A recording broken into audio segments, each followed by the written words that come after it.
Hello दोस्तों, कैसे हैं आप लोग। I hope you are doing well. Welcome to the Edverse news analysis. Today is 8 November of 2022 and we are going to discuss the Hindu newspaper analysis. तो सबसे पहले देख लेते हैं कौन से इंपॉर्टेंट आर्टिकल्स, कौन से न्यूज आर्टिकल्स, कौन से एडिटोरियल्स आज हम डिस्कस करने जा रहे हैं। The first article which we are going to discuss is related to supreme court in a majority verdict uphold the EWS quota. देखिए, इन आर्टिकल्स को डिस्कस करने से पहले एक छोटी सी इंफॉर्मेशन आप सभी लोगों के लिए कि अगर आप इस एनालिसिस का पीडीएफ चाहते हैं तो आपको हमारा टेलीग्राम ग्रुप को ज्वाइन करना होगा। For joining the Telegram group you have to join the Telegram group from the description box. Description box में मैंने लिंक दे रखी है, वहां से आप जाके टेलीग्राम ग्रुप को ज्वाइन कर सकते हैं। साथ ही अगर आप वहां से ज्वाइन नहीं कर पा रहे हैं किसी भी कारणवश, तो आपको करना यह है, टेलीग्राम में जाना है, सर्च ऑप्शन में जाना है और वहां पे टाइप करना है @eduvers_news_analysis। अगर आप ये टाइप करते हैं तो आप तुरंत हमारे सीधे टेलीग्राम पेज में पहुंच जाएंगे, चैनल में, और उसे ज्वाइन कर सकते हैं, जहां पे various PDF, various news articles हम डिस्कस करते हैं और शेयर करते हैं वहां पे। चलिए स्टार्ट करते हैं अपने एनालिसिस को। आज बहुत ही अच्छे अच्छे आर्टिकल्स आज आए हैं आप लोगों के लिए, बहुत इंपॉर्टेंट आज का न्यूज एनालिसिस है। हम यहाँ पे पीवाईक्यू भी लेके आए हैं आज के अंदर एनालिसिस के अंदर आपको, तो ये भी सॉल्व करना है। तो लास्ट तक आपको जरूर से इस आर्टिकल्स को देखना है, न्यूज एनालिसिस को देखना है। अगर आप इसे छोड़ देते हैं तो आपका ही नुकसान होने वाला है आज, है ना, क्योंकि आज बहुत इंपॉर्टेंट आर्टिकल्स है, बहुत इंपॉर्टेंट मेंस के पॉइंट्स हैं और प्री के पॉइंट्स हैं जो आज हम डिस्कस करेंगे। Supreme court in a majority verdict. देखिए, सुप्रीम कोर्ट का कल ही वर्डिक्ट आता है कि वो ईडब्ल्यूएस कोटा का जो रिजर्वेशन है, 10% रिजर्वेशन, आप सभी लोगों को पता होगा 10% रिजर्वेशन ईडब्ल्यूएस के अंदर दिया जाता है। तो वहां पे स्प्लिट वर्डिक्ट आया है, 3:2 से ये पास हो गया है। अब ये जो भी ईडब्ल्यूएस के लोग हैं, आप लोगों को घबराने की जरूरत नहीं है। तो ये जो है ईडब्ल्यूएस का पास हो चुका है ना। यहां पे कुछ पॉइंट्स रखे जा रहे हैं, एक ये न्यूज है और इसके ऊपर एक आर्टिकल है, इवन 2 आर्टिकल इसके ऊपर है ना, आज के अंदर ही। तो दोनों तीनों को हम एक साथ डिस्कस करेंगे मिला के, है ना। तो जो भी न्यूज आर्टिकल है वहां पे हम डिस्कस करेंगे सबको प्रॉपर तरीके से। मैं एक एक चीज आपको बताऊंगा, क्या होता है, क्यों होता है और क्या क्या वर्डिक्ट इन लोगों ने दिया है, क्या क्या पॉइंट्स रखे हैं, वो सारी चीजें भी हम इसके अंदर डिस्कस करेंगे। चलिए हम नेक्स्ट मूव करते हैं। सीओपी 27 से रिलेटेड ये आर्टिकल है।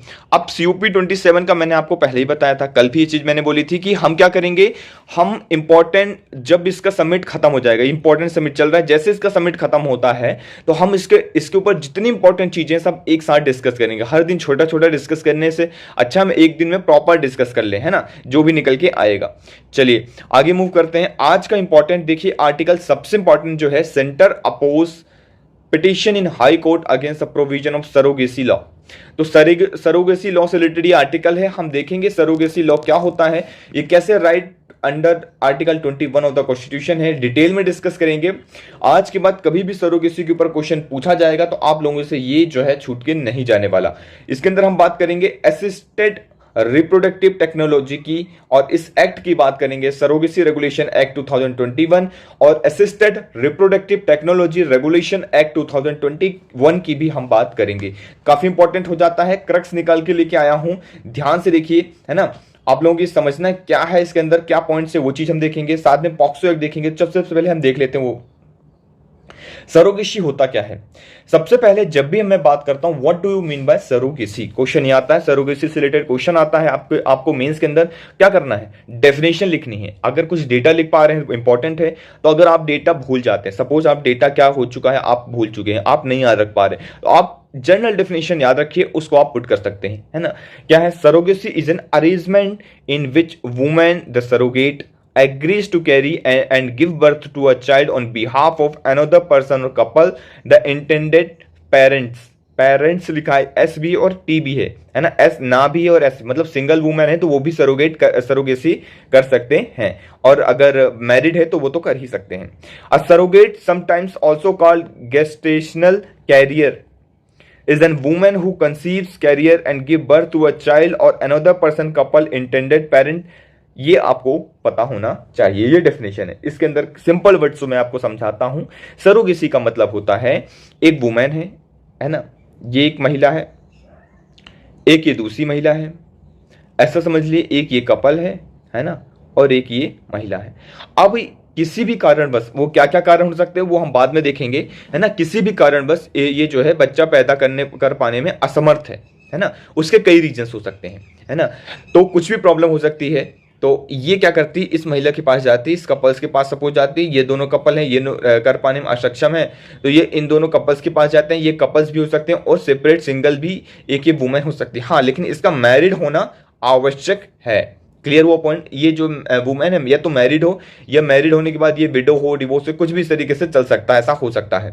तो ये वुमेन के पास जाएंगे और ये बोलेंगे क्या आप मेरा बच्चा जो है अपने गर्भ में धारण कर सकती हैं और उसे जन्म दे सकती हैं? अगर आप ऐसी कर सकती हैं तो बहुत ज़्यादा आपकी हेल्प होगी। इस तरीके से ये पॉइंट बात करते हैं, जो भी डिस्कशन होता है। फिर ये इसके बच्चे को क्या कहती थी, सरोगेट कर लेती है। सरोगेट मतलब अपने पेट में उसको स्थान देती है ना, अपने गर्भ के अंदर, और उसको फिर पैदा करती है, उसके चाइल्ड का बर्थ होता है। इसे ही सरोगेसी कहा गया है। इतना क्लियर हो गया। अब हम टाइप्स ऑफ सरोगेसी में जाते हैं। पहला है अल्ट्रुस्टिक सरोगेसी। ये क्या होता है अल्ट्रुस्टिक सरोगेसी? देखिए मैं आपको समझाता हूं अल्ट्रुस्टिक सरोगेसी क्या होता है। It involves no monetary compensation to the surrogate mother other than the medical expenses and insurance coverage during the pregnancy. इसके अंदर कोई भी पैसा नहीं दिया जाता। जैसे यहाँ पे ये दो कपल थे, ये कपल जो है इसके पास गए और इससे सरोगेट करने की बात किए, तो यहाँ पे ये जो है इसको कोई भी कमर्शियल पैसा नहीं देंगे। ऐसा नहीं कहेंगे कि आप रख लीजिए, गर्भधारण कीजिए, मैं आपको 2 लाख दूंगी या 10 लाख दूंगी या 50 लाख दूंगी या करोड़ रुपए दूंगी, ऐसा कोई भी बात नहीं होगी। ये चीज याद रखना है। क्लियर? हाँ, इसके लिए क्या बात कर सकते हैं? इसके लिए बात कर सकते हैं कि हाँ, मेडिकल फैसिलिटी में जो भी हेल्प मिलेगी, जो भी पैसा खर्चा होगा वो हम लगाएंगे, और आपका इंश्योरेंस वगैरह हम देखेंगे, थोड़ा बहुत आपकी हेल्प करेंगे। सारी चीजें आपके पूरे डाइट में जो भी प्रॉब्लम आए, जो खर्चा है मतलब प्रेगनेंसी की वजह से, वो हम करेंगे। हाँ, कमर्शलाइजेशन नहीं करेंगे। तो कमर्शियल सरोगेसी क्या होती है? मतलब it include the surrogacy on it's related producer undertaken a monetary benefit भी दिया जाएगा, कि अलग से हम आपको रिवॉर्ड देंगे, पैसा देंगे, इस तरीके से जो भी मेडिकल फैसिलिटी के अलावा भी, इंश्योरेंस कवरेज के अलावा भी जो भी हम पैसा देंगे, तो वो हो जाता है सरोगेसी। कमर्शियल सरोगेसी के अंदर ये पॉइंट आ जाते हैं। आई होप चीजें क्लियर हो रही होंगी। 2 प्रकार की सरोगेसी होती है, अल्ट्रुस्टिक और कमर्शियल। अल्ट्रुस्टिक के अंदर नो मॉनेटरी कंपनसेशन नहीं दिया जाता है, पैसा नहीं दिया जाता है मेडिकल और फैसिलिटी इस सब के अलावा, और कमर्शियल सरोगेसी के अंदर सब चीजें दी जाती हैं। आई होप चीजें क्लियर हो गई होंगी आपको। चलिए, अब पिटिशनर जो थे यहां पे चैलेंज किया कि exclusion from the availing surrogacy under the assisted reproductive technology act 2021 and surrogacy regulation act 2021, इन सबको क्या किया, यहां पे लेके आए और इसके खिलाफ पिटिशन दायर की। पिटिशनर जो थे उनका क्या आर्गुमेंट था वो समझने की कोशिश करते हैं उनके पॉइंट ऑफ व्यू से। वो कहते हैं कि ये हमारा पर्सनल डिसीजन है, personal decision of a single person about the birth of a baby through the surrogacy. The right of reproductive autonomy in facet right to privacy guaranteed under the article 21 of the constitution, है ना। साथ में right to privacy of every citizen of a person to be free from unwarranted government intrusion into the matter of fundamentally affecting decision to bear beget child through surrogate can not be taken away. ये कहते हैं कि हमारा fundamental right है, ये हमारा right to life है article 21 के तहत, ये हमारा राइट टू प्राइवेसी गारंटीड है under the article 21 of the constitution के तहत। हम किसी को भी इस तरीके से ये हम जो फैसिलिटी है ये चीज़ हम कर सकते हैं, आप इसमें रोकथाम ना करिए, है ना। आप इसमें इस तरीके से हस्तक्षेप करने का आपका कोई अधिकार नहीं, ये गवर्नमेंट को ये पिटिशनर कहते हैं। लेकिन चैलेंज क्या होता है और असिस्टेड रिप्रोडक्टिव टेक्नोलॉजी क्या है, हम इसको भी डिटेल में पढ़ेंगे। ये चैलेंज करते हैं exploitation of surrogate and child, कि सरोगेट जो है उसका एक्सप्लॉयटेशन हो रहा है, कैसे हो रहा है वो चीज हम देखने की कोशिश करते हैं। One should argue that the state must stop the exploitation of the poor woman under the surrogacy protected child right to born. However the current act fails to balance these two interested.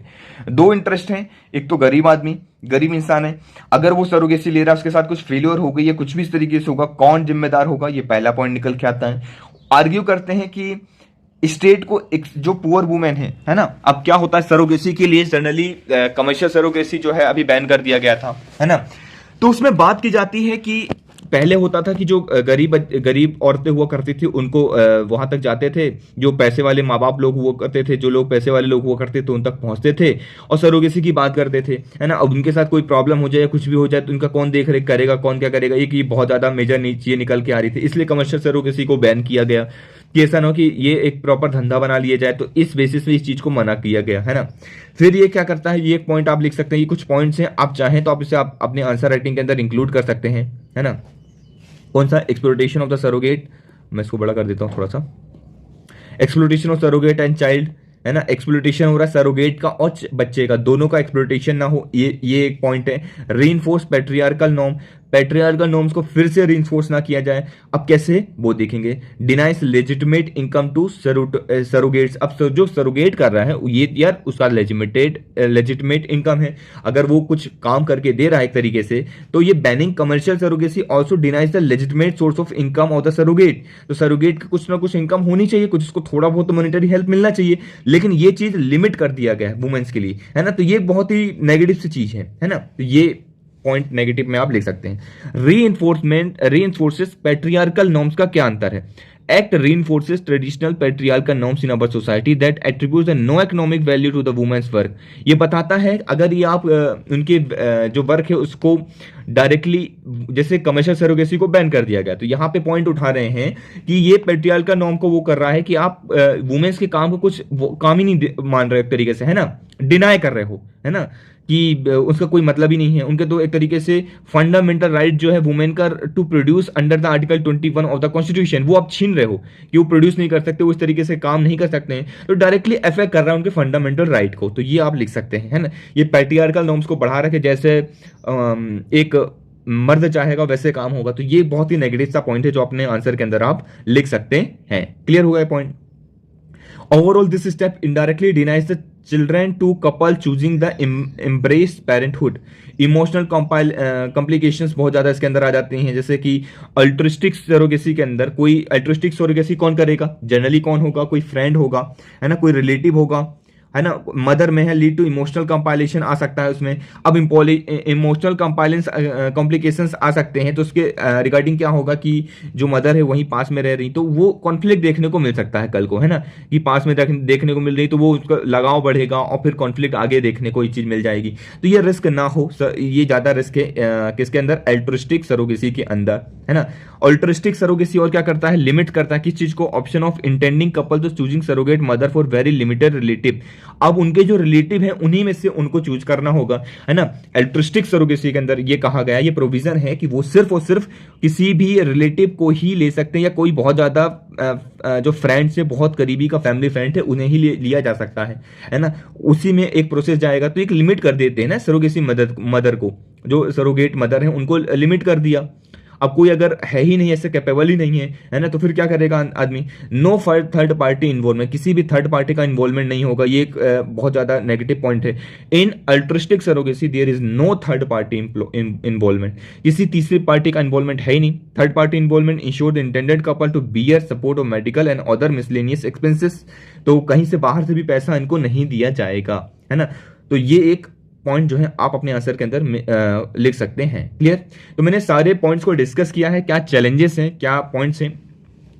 अब हम next बात करते हैं assisted reproductive technology की। What do you mean by assisted reproductive technology, क्या होता है ART, है ना, और ये ART एक्ट क्या है वो भी डिस्कस करेंगे। देखिए, ART is use to treat infertility, ये क्या करता है, ये इनफर्टिलिटी को ट्रीट करता है। It includes fertility treatment that handles both women's egg और मेंस स्पर्म। वुमेन का एग होता है ना, और मेंस का स्पर्म होता है। ये इस तरीके से आप ऐसा समझ लीजिए, ये तरीके से ये स्पर्म है ना, ये स्पर्म है, ये एग है। इनमें से, इन दोनों में से कोई भी इनफर्टाइल हो सकता है, तो वो जो ATR है वो क्या करता है, इन दोनों से डील करता है ना। असिस्टेड रिप्रोडक्टिव टेक्नोलॉजी ऐसी टेक्नोलॉजी ये दोनों चीज से ट्रीट करती है, इनफर्टिलिटी से। अगर ये दोनों चीजें इनफर्टाइल हैं तो इन दोनों चीज से इनफर्टाइल से ट्रीट करेगी। It works removing egg from women's body and mixing them with sperm to make embryos. The embryos are then put back to the women's body. अब क्या करते हैं, यहाँ पे समझिए कि ये डॉक्टर हैं, डॉक्टर साहब हैं, है ना। हमारे कौन से डॉक्टर हैं, डॉक्टर जी का नाम बताइए, आपको तो पता ही होगा, चिंटू जी। तो डॉक्टर चिंटू क्या करते हैं, डॉक्टर चिंटू ये वुमेन है, वुमेन के बॉडी से एग को निकालेंगे, यहां से स्पर्म निकालेंगे, दोनों को बाहर लैब में क्या कर लेंगे, फर्टाइल कर पाएंगे, क्योंकि वुमेन की बॉडी के अंदर ये फर्टिलिटी जो है संभव नहीं हो पा रही है ना, अपने आप नेचुरल प्रोसेस नहीं हो पा रहा। तो इन नेचुरल प्रोसेस की वजह, इन नेचुरल प्रोसेस से, आर्टिफिशियल प्रोसेस से लैब के अंदर इसको फर्टाइल करवाएंगे। जैसे ये फर्टाइल हो जाएगा और थोड़े टाइम बाद ये फर्टाइल होकर प्रॉपर तरीके से फंक्शनिंग करने लगेगा, तो इसको क्या करेंगे, इसको पुनः स्थापित कर देंगे, कहां पे, पुनः डाल देंगे वुमेन की बॉडी के अंदर, और फिर वो एक तरीके से अच्छे से काम करने लगेगा। तो ये एक ऐसी टेक्नोलॉजी होती है। तो इन विट्रो फर्टिलाइजेशन क्या होता है, in vitro fertilization, in vitro fertilization is the most common and effective type of ART. तो एआरटी का एक बहुत इफेक्टिव टाइप है जिसके थ्रू अच्छे से काम होता है। अब देखिए इन विट्रो फर्टिलाइजेशन के ऊपर आपने एक मूवी भी देखी होगी, अक्षय कुमार की एक मूवी है ना। तो बधाई हो करके, नहीं बधाई हो नहीं है, कुछ और मूवी का नाम है, मूवी का नाम मैं भूल रहा हूँ, है ना। तो आप लोग बताइए कौन सी मूवी का नाम है, आप लोगों ने तो देखा होगा, अक्षय कुमार का मूवी है। यहाँ पे उनके जो कियारा आडवाणी है, जो बच्चों का है लेन देन हो जाता है, मतलब चेंज हो जाता है, स्पर्म, इसका स्पर्म इसमें चला जाता है और इनका स्पर्म इसमें चला जाता है। तो ये वही टेक्नोलॉजी का, विट्रो फर्टिलाइजर टेक्नोलॉजी का यूज करते हैं, एआरटी टेक्नोलॉजी है। इस प्रोसीजर के अंदर sometimes use donors egg, donor sperm और प्रीवियसली फ्रोजन एम्ब्रॉयज, इट में also involve the surrogate carriers, है ना। इसके अंदर एआरटी टेक्नोलॉजी के अंदर हमने बहुत सारे रखते हैं, और क्या क्या हो सकते हैं प्रोविजन इसके अंदर, आप देखिए। एक प्रोविजन तो ये हो सकता है कि हमने देख लिया कि उसी जो दो पेरेंट्स हैं, दो पेरेंट्स के ही मदर फादर जो हैं उनके ही एग और स्पर्म लिए और उसे बाहर फ्यूज करवाया लैब के अंदर और फिर वुमेन के अंदर डाल दिया। एक ये पहला पॉइंट। दूसरा क्या हो सकता है, कोई स्पर्म डोनर है ना, स्पर्म डोनेट कर रहा है, तो वो स्पर्म डोनर जो है, सपोज सामने वाले का जो मेल मेंबर है ना, मेल का जो स्पर्म है वो इतना शक्तिशाली नहीं है कि वो बच्चा पैदा कर सके, है ना, फर्टिलाइज कर सके एग को। तो फिर क्या किया जाएगा, दूसरे का स्पर्म लिया जाएगा और यहाँ पे स्पर्म डोनेट किया जाएगा और दूसरे उसके फर्टिलाइज करवा के और फिर वुमेन की बॉम्ब में डाला जाएगा, है ना, गर्भ के अंदर किया जाएगा और तो फिर से गर्भधारण हो जाएगा। या तीसरा भी कर सकते हैं, दोनों का निकाल के किसी तीसरी बॉडी के अंदर डाल दिया जाए, तीसरी मदद के अंदर। सपोज गर्भ ही इतना सक्षम नहीं है वुमेन का कि वो बच्चे को धारण कर ले, उसमें पाल सके, है ना, 9 महीने तक, अगर वो सक्षम नहीं है इतना, तो क्या करेंगे, तीसरी वुमेन के अंदर जो है, जो सरोगेट वुमेन है उनके अंदर डाल के और वो बच्चा फिर पैदा करेंगी। तो ये कई तरीके के ये तरीके होते हैं जिसके थ्रू सरोगेशी होती है और ये सारी चीजें होती हैं, एआरटी टेक्नोलॉजी वर्क करती है। आई होप चीजें क्लियर हो रही होंगी, है ना। ऐसा कोई पॉइंट नहीं है जो हमने यहां पे डिस्कस नहीं किया हो। अब लीगल प्रोविजन डिस्कस करते हैं, है ना। ART assisted reproductive technology regulation 2021 जो है प्रोवाइड करता है system of implementation of the law on surrogacy, setting up national assisted reproductive technology और सरोगेट बोर्ड। एक ये बोर्ड और ये टेक्नोलॉजी जो है असिस्टेड बनाता है। एक्ट का क्या एम है, regulation of supervision of ART clinics के ऊपर उनका रेगुलेशन है ना, कि किस तरीके से हो रहा है उनका टेक्नोलॉजी बैंक क्या है, प्रिवेंशन ऑफ मिसयूज तो नहीं हो रहा, सेफ और एथिकल प्रैक्टिस हो रहा है कि नहीं हो रहा, है ना। कुछ शॉर्ट कमीज है, कुछ एक्सक्लूजन है। एक्सक्लूजन कौन से हैं कि अनमैरिड और हेट्रोसेक्सुअल कपल्स को इसके अंदर नहीं रखा जाएगा, अनमैरिड और हेट्रोसेक्सुअल कपल्स को नहीं रखा जाएगा, ये एक शॉर्ट कमी है, ये आप लिख सकते हैं, है ना। एक्ट एक्सक्लूड करता है और किस किस को, अनमैरिड मैन को, डिवोर्स्ड मैन को जो डिवोर्स हो गया जिस मैन को, विडो मैन को, अनमैरिड और येट कोहिबेटिंग हेट्रोसेक्सुअल कपल्स को, ट्रांस पर्सन को, होमोसेक्सुअल कपल्स को, है ना, और वेदर मैरिड और कोहिबेटिंग फ्रॉम द अवेलेबिंग एआरटी सर्विसेज। तो ये आप इस तरीके से लिख सकते हैं, किस किस को एक्सक्लूड किया गया है ये आप याद रख सकते हैं। Exclusion relevant to surrogacy, exclude the state person of the taking the recourse surrogacy as a method of reproduction. तो कुछ कुछ पॉइंट्स है जिसको आप अपने आंसर के अंदर पुट कर सकते हैं और याद भी कर सकते हैं। तो ये आपको पीडीएफ टेलीग्राम ग्रुप के अंदर मिल जाएगा, वहां से आप क्या करना है, इसको डाउनलोड कर लेना है। लिंक नीचे डिस्क्रिप्शन बॉक्स में दी गई है, तो आप वहां से ज्वाइन कर सकते हैं, है ना। टेलीग्राम का ग्रुप का नाम भी सेम है, एजुवर्स न्यूज एनालिसिस। ओके, चलिए। तो अनरेगुलेटेड प्राइस वगैरह ना हो, ऐसा कुछ सारी चीजें ना हो, इन सब का ध्यान रखा जाएगा। चलिए क्वेश्चन को सॉल्व करते हैं। In the previous year question है, in the context of recent advances in human reproductive technology, pro nuclear transfer PT, pro nuclear transfer is used for, ये किस चीज के लिए यूज किया जाता है? ऑप्शन आपके सामने है। Option A, fertilization of egg in the vitro, by the donor sperm. अभी हमने देखा ये कौन है, ATR, ये देखा ना हमने, सॉरी ART है ना, ART ये टेक्नोलॉजी है, ना कि प्रो न्यूक्लियर ट्रांसफर टेक्नोलॉजी। तो पहला तो गलत हो गया पहले। चलिए आप इसको पहले पॉज कीजिए और फिर आंसर देने का कोशिश कीजिए, इसके बाद हम इसको डिस्कस करेंगे, ठीक है। ईमानदारी से करना है। आप लोगों ने अब तक तो कर ही लिया होगा, आप लोग बड़े होशियार हो गए यार, फटाफट कर लेते हो है ना, सबके फटाफट आंसर देते हो। Genetic modification of sperm producing, क्या ये वो चीज है? Development of stem cells into the functional एम्ब्रॉय, क्या ये चीज है? ये prevention of mitochondria diseases in offspring, ये आपको बताना है इनमें से कौन सा ऑप्शन है। चलिए देख लेते हैं, आंसर की ओर मूव करते हैं। आंसर है हमारा डी। देखिए डी ऑप्शन यहां पे है, D is the correct answer. That means prevention of mitochondria diseases in the offspring. ये प्रो न्यूक्लियर ट्रांसफर क्या है कि जो भी ऑफस्प्रिंग पैदा हो रहा है, कोई बच्चा आ रहा है, पैदा हो रहा है, तो उस पर माइट्रोकॉन्ड्रियल जो डिसीज है ना, वो डिसीज जो है ट्रांसफर ना हो, इसलिए हम ये प्रो न्यूक्लियर ट्रांसफर टेक्नोलॉजी करते हैं। एक्सप्लेनेशन आपके सामने है, आप इसको रीड कर सकते हैं, PDF को डाउनलोड करके, है ना, ये आपको करना है, ये आपका खुद का होमवर्क, ये आपको करना है। चलिए मूव करते हैं और नेक्स्ट आर्टिकल की ओर। हमने ये डिटेल में डिस्कस किया वैसे तो, और देखिए सरोगेसी लॉ हमने डिस्कस कर लिया, राइट। चलिए अब हम डिस्कस करते हैं पॉक्सो एक्ट को। POCSO act forces Adivasi in Nilgiris into the conflict with law, says activist. तो कुछ एक्टिविस्ट ने ये पॉइंट उठाया है, इसके ऊपर चलिए क्वेश्चन पहले डिस्कस करते हैं, फिर आगे बढ़ते हैं।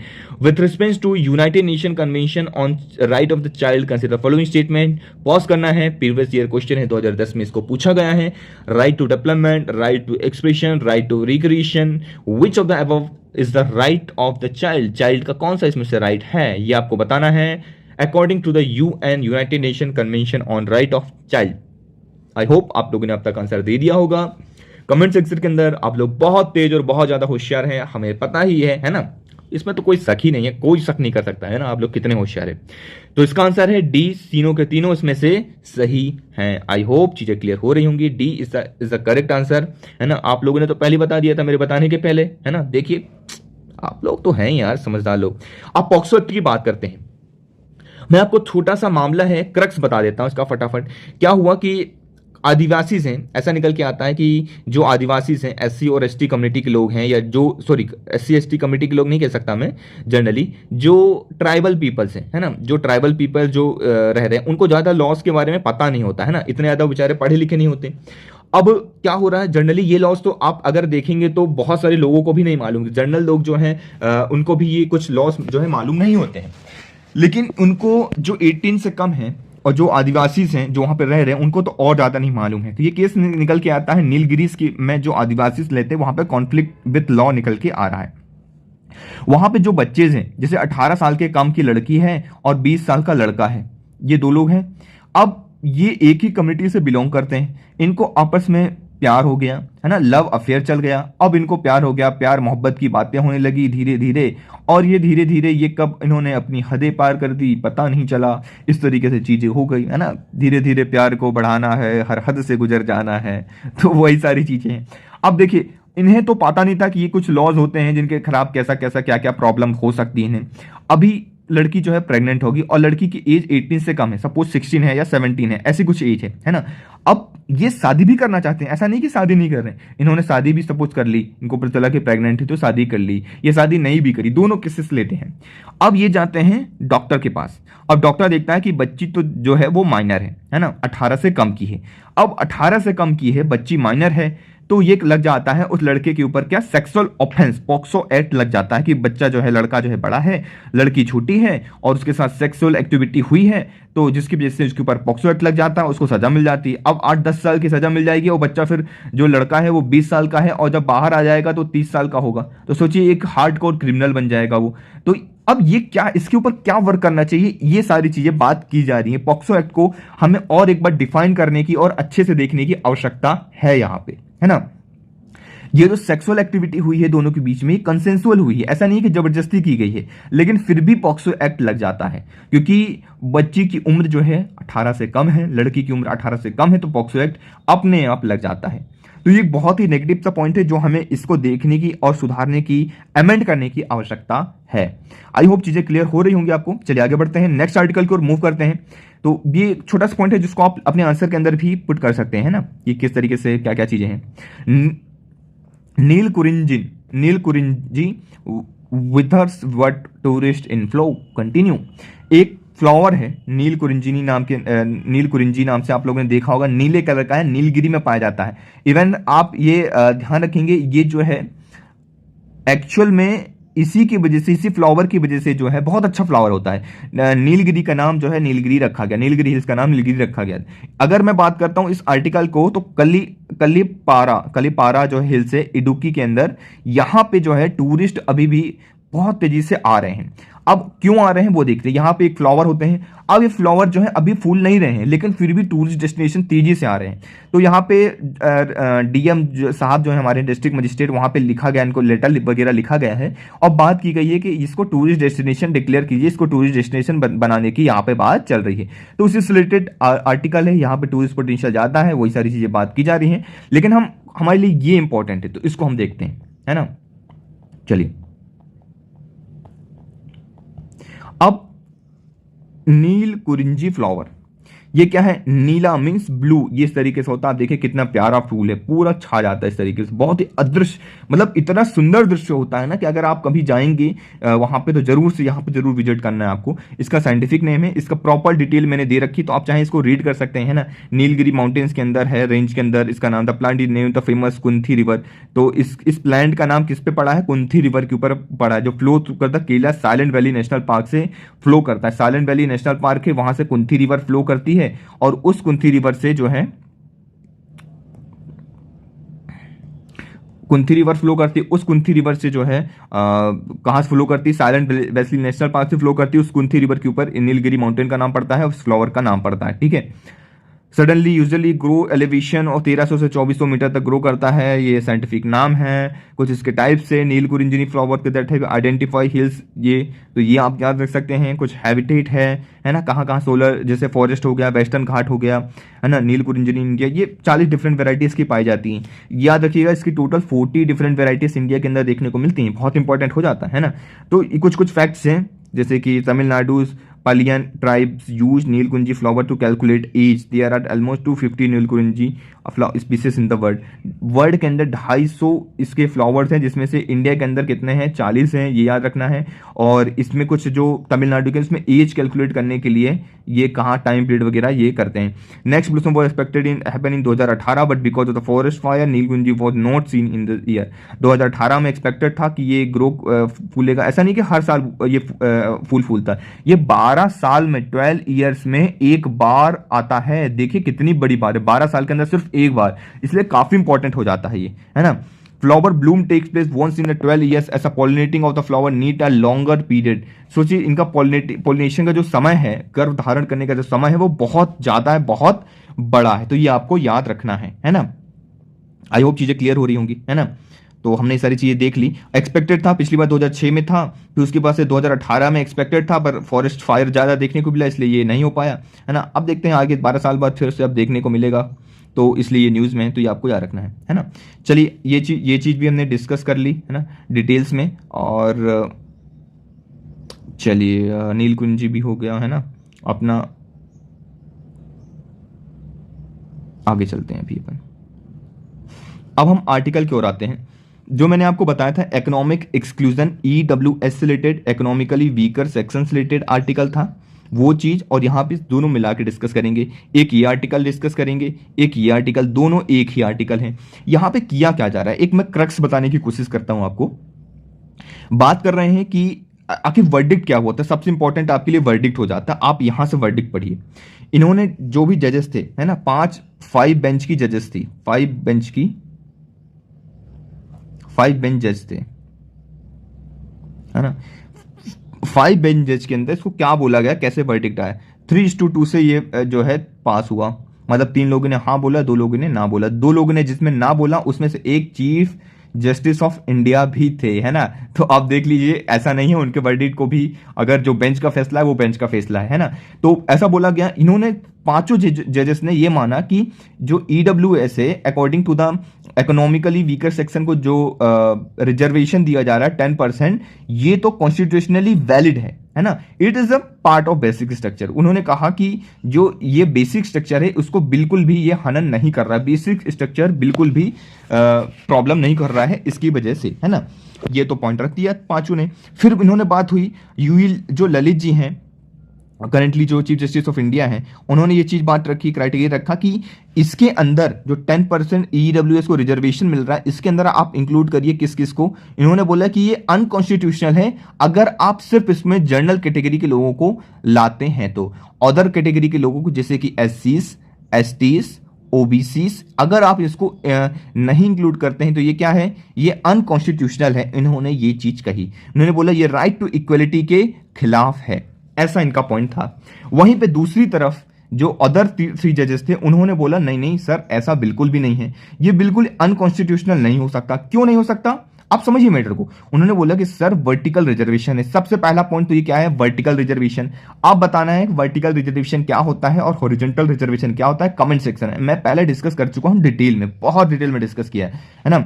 वर्टिकल रिजर्वेशन के अंदर जनरली, चलिए मैं बता देता हूं हल्का सा, कि वर्टिकल रिजर्वेशन के अंदर आपको क्या दिया जाता है, जैसे कि एससीज, एसटीज, ओबीसीज और ईडब्ल्यूएस, ये सब क्या है, वर्टिकल रिजर्वेशन है। और अगर मैं आपसे बात करूं हॉरिजॉन्टल रिजर्वेशन, तो हॉरिजॉन्टल रिजर्वेशन क्या है, जैसे कि वुमेन को reservation with in a reservation is called horizontal reservation. जैसे कि वुमेन हो गई, है ना, जैसे कि पीडब्ल्यू हो गए, पर्सन विथ डिसेबिलिटीज, तो ये सारे जो हो गए ये क्या है, ये हॉरिजॉन्टल रिजर्वेशन दिया जाता है ना। जैसे कि अगर आपको एरिया वाइज जो रिजर्वेशन मिलता है, डोमिसाइल बेस्ड रिजर्वेशन जो मिलता है ना, डोमिसाइल इसके अंदर इंक्लूड हो जाता है, तो ये हॉरिजॉन्टल रिजर्वेशन है। तो उन्होंने बोला कि सर वर्टिकल रिजर्वेशन तो एक ही आदमी ऑप्ट कर सकता है ना। अगर उसको एससी है तो वो एससी का रिजर्वेशन ऑप्ट करेगा, ना कि ईडब्ल्यूएस का, है ना। ऐसा नहीं होगा कि आप वो एससी का रिजर्वेशन ले ले और ईडब्ल्यूएस का रिजर्वेशन ले ले। हाँ, अगर वो इंटर है तो वो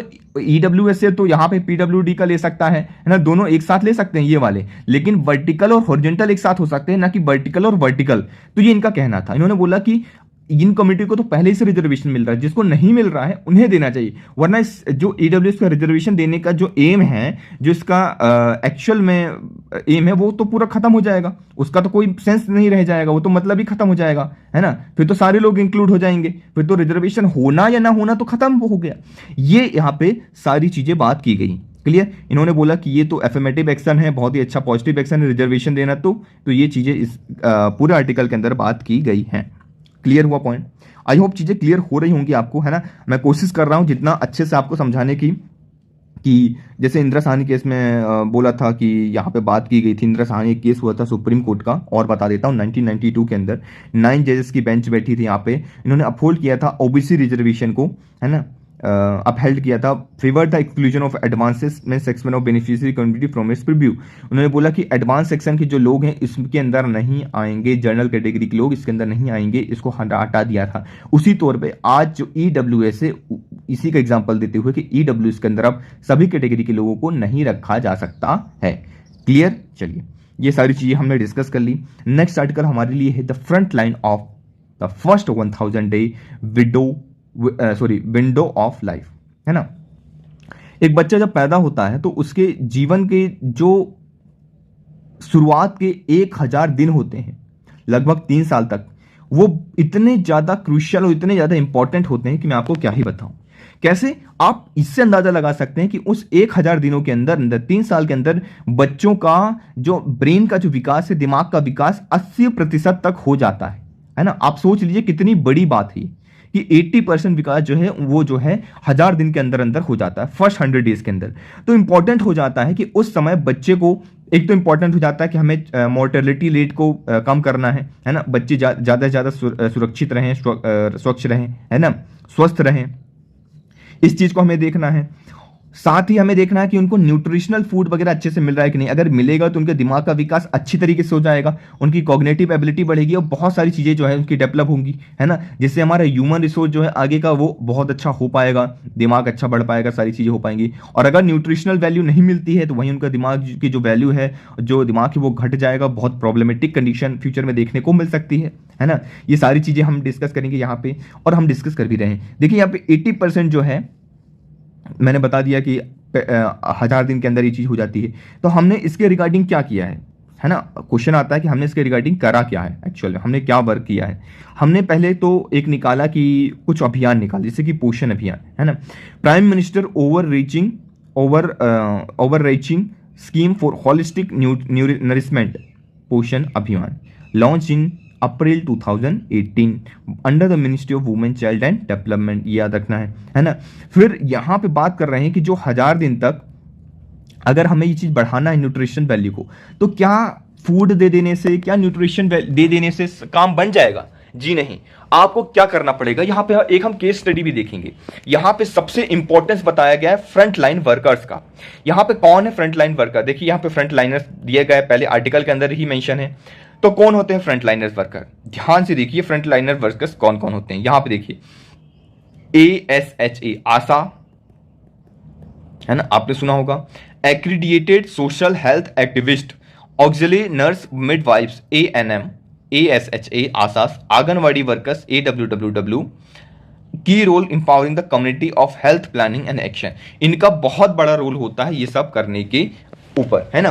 तो ये चीजें इनके बारे में बात की गई है। इसमें जो है एक उत्तर प्रदेश की केस स्टडी दी गई। आपने आंसर के अंदर जब भी आप केस स्टडी से रिलेटेड आंसर लिख रहे हो तो इसको मेंशन कर सकते हो कि एक रिमोट विलेज उत्तर प्रदेश के अंदर एक पोषण पखवाड़ा जो है मार्च 2022 में आयोजित हुआ था।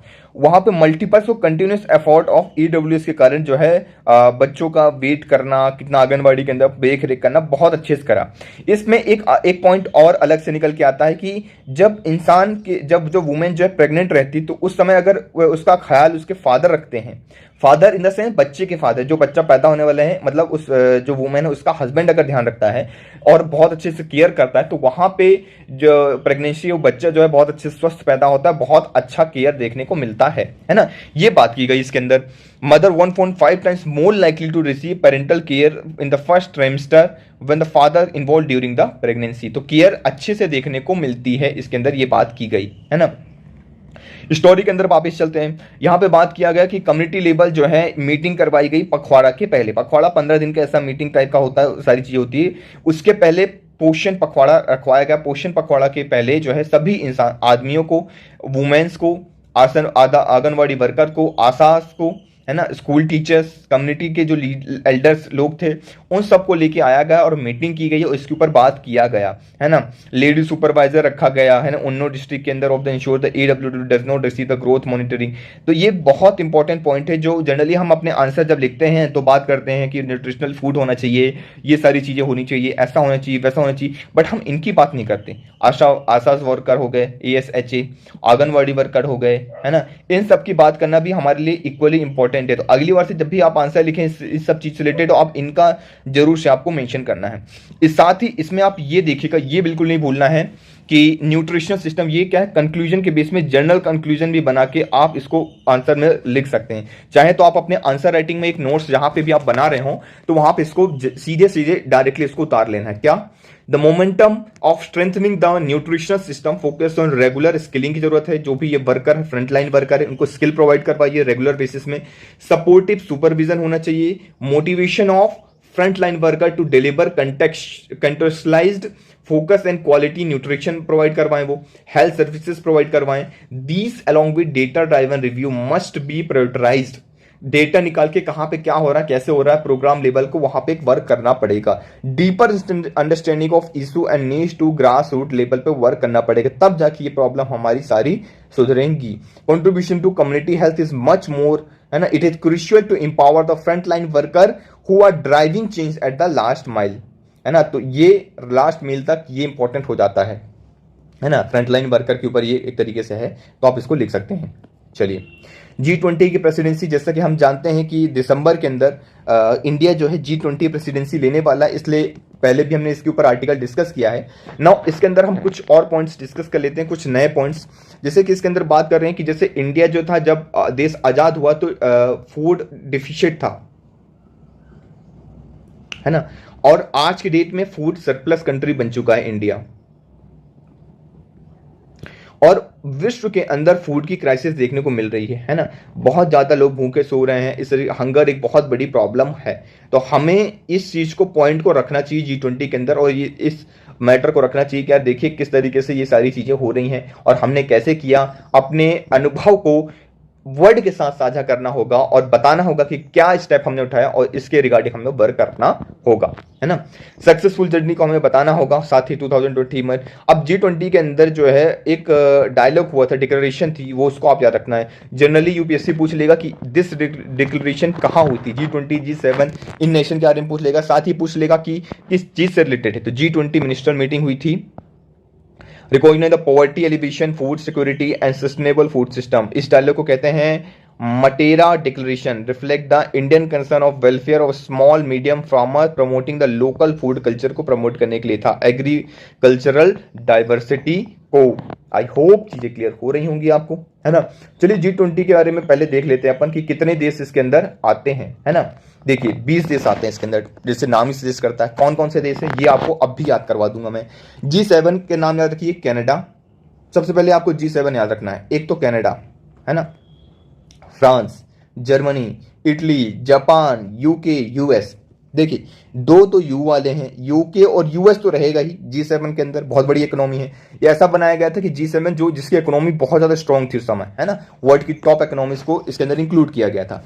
तो यूएस था पहले से, यूके था, है ना, ब्रिटिश सबके ऊपर राज करता था उस समय। तो दो तो था ही, दो तो हम लिख ही लेते हैं, यूएस और यूके, ठीक है। जापान, आपको पता है जापान की इकोनॉमी कितनी अच्छी है, टूटता है फिर बढ़ के खड़ा हो जाता है, तो जापान एक बहुत अच्छा ऑप्शन हो सकता है। साथ में फ्रांस, फ्रांस बहुत अच्छे करता है। फ्रांस और जर्मनी याद रखना है आपको, फ्रांस, जर्मनी, इटली, ये तीनों पास पास हैं, तीनों यूरोपियन कंट्रीज हैं। तो फ्रांस, जर्मनी, इटली, जापान याद रहेगा आपको, यूके और यूएस। साथ ही यूएस के पास कौन है, कनाडा है, तो कनाडा को भी आप इंक्लूड कर लीजिए। तो 7 कंट्रीज के नाम तो आपको याद हो गए। साथ में अगर रशिया को ऐड करते हैं तो वो G8 का पार्ट हो जाता है। पहले G8 का पार्ट था रशिया, फिर रशिया को हटा दिया गया, तो फिर G7 कंट्री बन गई थी। G7 बनी कंट्रीज ग्रुप, फिर रशिया को ऐड किया तो G8 बना, फिर G8 से रशिया को माइनस कर दिया तो फिर क्या बन गया, G7 फिर से बन गया। अब ये टोटल 8 कंट्री तो हो गई हैं। अब इसमें हम 12 और ऐड कर दे तो क्या बन जाएगा, G20 बन जाएगा। वो 12 कंट्री के नाम यहाँ है। ऑब्वियस सी बात है, इंडिया प्रेसिडेंसी ले रहा है इस समय, तो India is a part of G20। Clear हो गया, India is a part of G20 but not, India is not a part of G7 और G8 नेशन।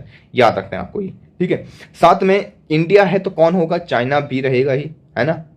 अब पड़ोसी देश से इसको ले लो, चाइना को भी ले लिया हमने। चलिए अब इंडिया की जैसे इकोनॉमी जो जिनकी भी है वो उन सबको रख लेते हैं, जैसे कि ऑस्ट्रेलिया को रख लेते हैं हम, है ना, ब्राजील को रख लेते हैं हम, ठीक है, ये याद रहेगा। यूरोपियन यूनियन एक बचा हुआ था, ग्रुपिंग है, उसको भी रख लेते हैं। चलिए तो यूरोपियन यूनियन को भी रख लिया हमने। अब बचा है इंडोनेशिया, नीचे एक आइलैंड वगैरह था, इनके कंसर्न थे, इनको भी रख लिया। साउथ अफ्रीका तो रखना ही है, ब्रिक्स वाले नेशन है तो ब्रिक्स नेशन को तो रखना ही है। साथ में साउथ कोरिया, टर्की और अर्जेंटीना, 3 नाम याद रखना है, साउथ कोरिया, टर्की और अर्जेंटीना। तो जब भी आप ध्यान दें तो इस तरीके से अगर आप चीज़ों को याद करेंगे तो आपको चीज़ें याद रहेंगी। 2, 4, 5, 10 बार आपको ये चीज़ें पढ़नी है और फिर चीज़ें आपको याद होना स्टार्ट हो जाएंगी, है ना। तो इसको इसी तरीके से आपको याद करना है। अगर आप चाहेंगे तो मैं इसके निमोनिक्स भी बना के ला दूंगा, बट आपको कमेंट सेक्शन के अंदर चीज़ बोलना पड़ेगा, है ना। अगर आप पार्टिसिपेट करेंगे तभी मैं चीज़ कर पाऊंगा, और अन्यथा ये सारी चीज़ें फिर सेंस नहीं निकलता ना। तो अगर आप पार्टिसिपेट करते हैं जरूर से जरूर मैं करूंगा। फटाफट कमेंट कर दीजिए लेक्चर में और शेयर कर दीजिए, लाइक कर दीजिए। देखिए आजकल अभी जो स्टार्टिंग में आप लोगों ने बहुत अच्छा शेयरिंग की थी, बट राइट नाउ मुझे ऐसा लग रहा है कि थोड़ा सा डल हो रहा है ना। तो डल नहीं करना है, वो एनर्जी को मेंटेन रखना है, क्योंकि अभी मैं आप लोगों के लिए बहुत सारी चीज़ें लेके आने वाला हूँ प्रीलिम्स के पहले पहले। तो आप मान नहीं सकते इतनी प्यारी प्यारी चीज़ें आएंगी अगर आप लोगों ने साथ दिया, सपोर्ट किया, चैनल बहुत अच्छे चला, सारी चीज़ें बढ़िया रही, सपोर्ट मिला, तो ज़रूर से ज़रूर मैं आपको यहाँ पे ये लेके आऊँगा, है ना। प्रीलिम्स के लिए क्रैश कोर्स लेके आऊँगा, साथ में फिर एमसीक्यू सेशन भी लेके आएंगे, हम डिटेल में डिस्कस करेंगे, पीवाईक्यू बताऊंगा, मैं आपको वहाँ पे ये चीज़ बताऊंगा कि किस तरीके से आपको क्वेश्चन सॉल्व करना है, ना आने वाला भी क्वेश्चन कैसे सॉल्व करना है ना। जब मैं मेंस लिखने गया था तो मैंने कैसे क्या क्या किया था, मैंने इंटरव्यू दिया था, तब उस समय मैं अपने एक्सपीरियंस को भी शेयर करूंगा, किस तरीके से मैंने प्री क्वालिफाइड किया, वो उसका क्या प्रॉब्लम था, मेंस में क्या रहा है ना, इंटरव्यू कैसे जाता है, क्या क्या करना पड़ता है, सारी चीज़ें मैं डिटेल में डिस्कस करूंगा आपको, है ना, आपसे। तो ये आपको घबराने की आवश्यकता नहीं है। चलिए देख लेते हैं मटेरियल डिक्लेरेशन के ऊपर ये क्या था। एक पॉइंट था, G20 की मीटिंग हुई थी पिछले साल 2021 में, जिसमें बात की गई थी पॉवर्टी एलिवेशन की, फूड सिक्योरिटी की, सस्टेनेबल फूड सिस्टम की बात करी थी, और ending the hunger, encouraging social cohesion and community development की यहाँ पे बात की गई थी इसके अंदर। तो ये आपको बस इतना याद रखना है। जीरो हंगर का हमने गोल सेट करके रखा है, SDG सस्टेनेबल डेवलपमेंट गोल जो है सेट करके रखा है, 2030 तक हमें पूरा करना है। तो एक छोटे से छोटे पॉइंट्स हैं, आप ये जाके पीडीएफ से रीड कर सकते हैं डिटेल में इसको, ठीक है ना। ये आपको पीडीएफ रीड करना, मैंने इसको हेल्प कर दी कि द फूड मार्केटिंग फंक्शनिंग, ये हमारा वो था। एक छोटी सी न्यूज आप चाहें तो इसको पढ़ लें, ऐसा खास इंपॉर्टेंट नहीं है, बट लिख सकते कहीं पे भी आए तो मेंशन कर सकते हैं कि इस तरीके से लोग जो है करते हैं। Jeff Bezos pledge $1 billion toward protecting climate. तो क्लाइमेट चेंज को प्रोटेक्ट करने के लिए यहाँ पे, क्लाइमेट को प्रोटेक्ट करने के लिए यहाँ पे $1 बिलियन का जो है ये प्लेज किया इन्होंने, जेफ बेजोस ने, अर्थ फंड में देंगे ये, और ये पार्टिसिपेट करेंगे इस तरीके से। ये चीज बात, छोटी सी इंफॉर्मेशन थी, ठीक है ना। चलिए, reservation policy can not continue indefinitely से सुप्रीम कोर्ट। तो अभी सुप्रीम कोर्ट ने रिजर्वेशन, काफी ज्यादा न्यूज में है, इसलिए रिजर्वेशन को आपको अच्छे से पढ़ना है ना। यहाँ पे बात की गई कि क्रोनोलॉजी की बात की गई कि ऐसा नहीं है कि लोकसभा में जैसे क्लियर हुआ, पहले तो अमेंडमेंट बिल, फिर राज्यसभा में क्लियर हुआ, फिर मिनिस्ट्री ने यहाँ पे कुछ बात की, फिर लॉ चैलेंज हुआ, ये सारी चीज़ें इसके अंदर बात की गई। आप चाहें तो एक बार आर्टिकल को रीड कर लीजिए। मेन चीज़ मैं आपको यहाँ पे क्रक्स बता देता हूँ। उन्होंने बोला कि यार 75 साल हो गए देश के, है ना, 75 ईयर्स हो गए, अब तो हमें कुछ ऐसा करना चाहिए कि अब तो हम, ऐसा नहीं कि अभी भी हम पिछड़ा कहलाएं, अभी भी आप लोग अपने आप को पिछड़ा कहलाने में ज़्यादा फक्र महसूस करते हैं, वो कहते हैं कि यार हम पिछड़े लोग हैं, है ना, हमें रिजर्वेशन दो। तो ऐसा नहीं होना चाहिए।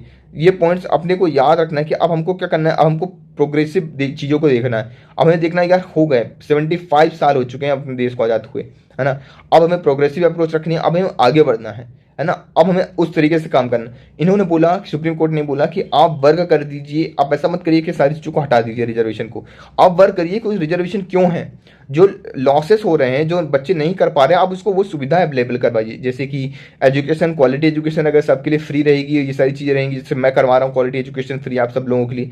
अगर इस तरीके से सभी लोग, आप लोग चाहें तो किसी को पढ़ा सकते हैं आसपास, अगर आप कोई मिल रहा है बच्चा, ये छोटा मोटा भी, आप उसको अगर कोशिश कीजिए दिन का आधा घंटा निकाल के भी आप उसको पढ़ा सकते हैं या कर सकते हैं, तो ये एक हेल्प हो। जनरली मैं करता हूँ, गरीब बच्चों को शाम को 1 घंटे जरूर पढ़ाता हूँ, है ना। यहाँ पे मेरे घर के पास में, जो मेरे शहर में स्लम एरियाज हैं, वहाँ से कई बच्चे आते हैं जो मेरे पास फ्री में ट्यूशन पढ़ते हैं, प्रॉपर तरीके से मैं उनको 1 घंटे डेडिकेटेड देता ही हूँ, है ना, उनको समझाता हूँ कभी, ये सारी चीज़ें होती हैं। तो आप भी अपने कम्युनिटी के अंदर, है ना, आसपास कर सकते हैं ये चीज़। चलिए, एक लॉ कमीशन है, अभी मैं आपको छोटी सी न्यूज़ है, एक्स चीफ जस्टिस जो हाई कोर्ट के हैं, अवस्थी जी जो हैं, यहाँ पे ऋतुराज अवस्थी जी जो हैं, उन्हें लॉ कमीशन का चीफ अभी बना दिया गया है ना। तो ये छोटी सी न्यूज़ थी।